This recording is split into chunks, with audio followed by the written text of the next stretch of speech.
지난 시간에는 다른 사람이 귀신 들렸을 때 그 사람에게서 귀신을 쫓아내는 사역에 대해서 말씀드렸습니다. 이 시간에는 다른 사람이 아니라 자기가 귀신 들렸을 때 자기에게서 그 귀신을 쫓아내는 것에 대해서 말씀드리려고 합니다. 내가 귀신 들렸을 때 다른 어떤 분이 예수님의 이름으로 내게서 귀신을 쫓아내 주면 감사한 일이죠. 그런데 나도 예수님의 이름으로 내 속에 있는 귀신을 쫓아낼 수 있습니다. 다른 사람의 도움을 받을 수 없을 때 이 방법이 효과적입니다. 그리고 다른 사람의 도움을 받을 수 있을 때라도 자신도 자기 속에 있는 귀신을 쫓아내면 더 빠르게 고침을 받고 온전하게 될 수 있겠죠.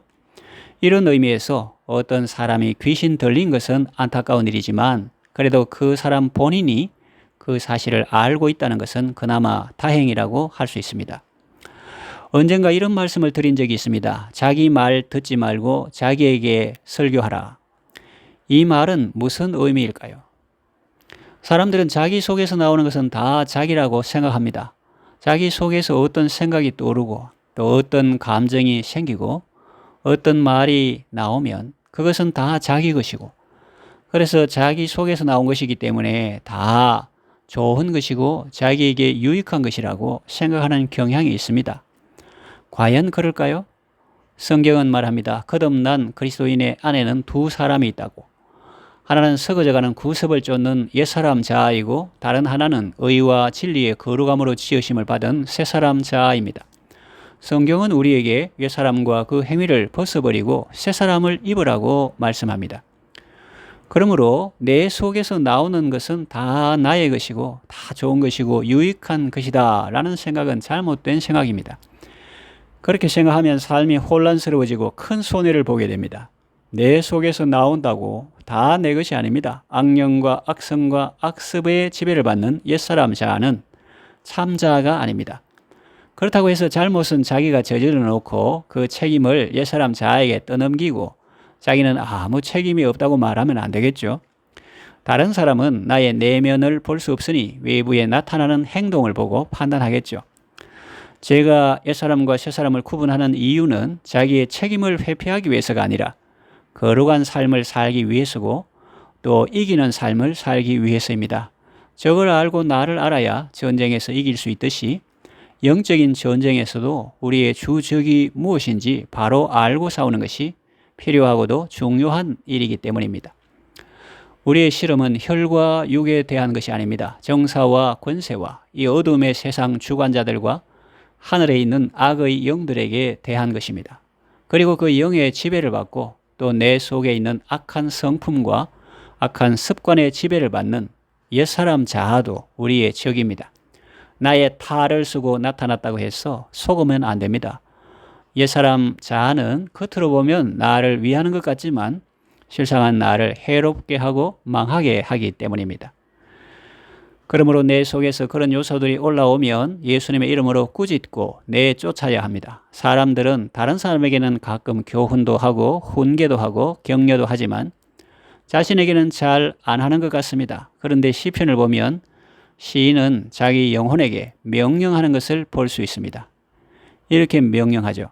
내 영혼아, 네가 어찌하여 낭망하며 어찌하여 내 속에서 불안해하는가? 너는 하나님을 바라라. 나는 그가 나타나 도우심으로 오히려 그를 찬송하리로다. 이렇게 말씀하죠.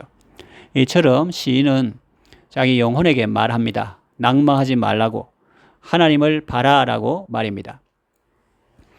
그러니까 이 사람의 영혼은 지금까지도 낭망하며 불안해하는 상태에 있는데 이 사람의 영은 자기 영혼에게 그러지 말고 하나님을 바라라고 명령하고 격려하고 있는 것입니다.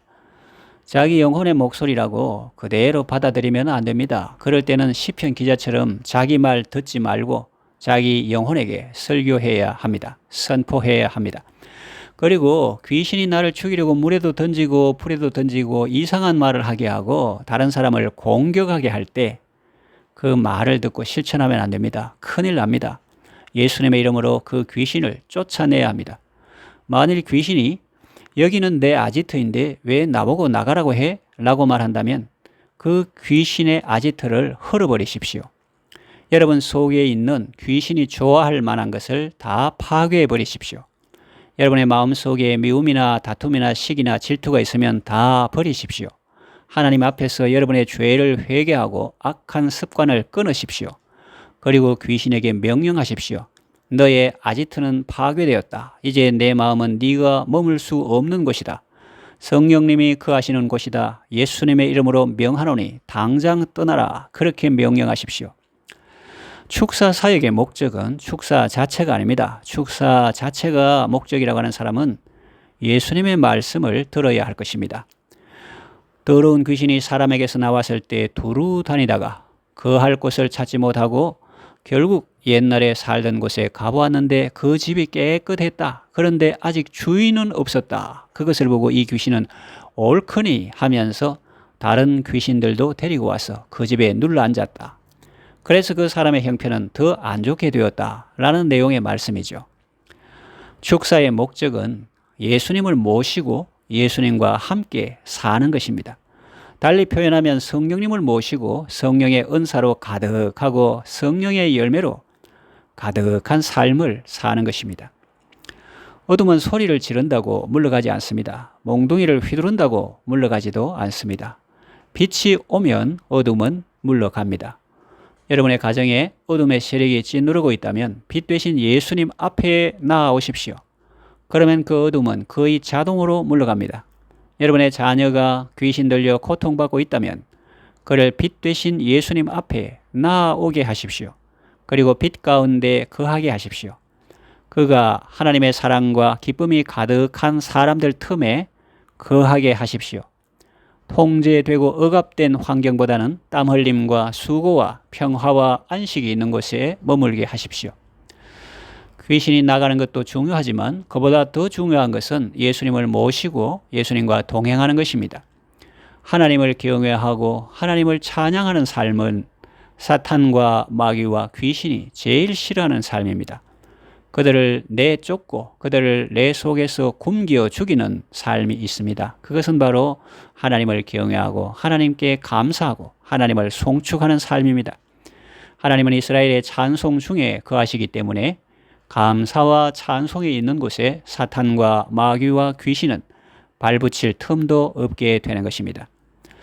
저는 평소에 성도들에게 감사와 찬송은 그저 교양이나 품위 정도의 문제가 아니라 생사가 걸린 문제라고 강조합니다.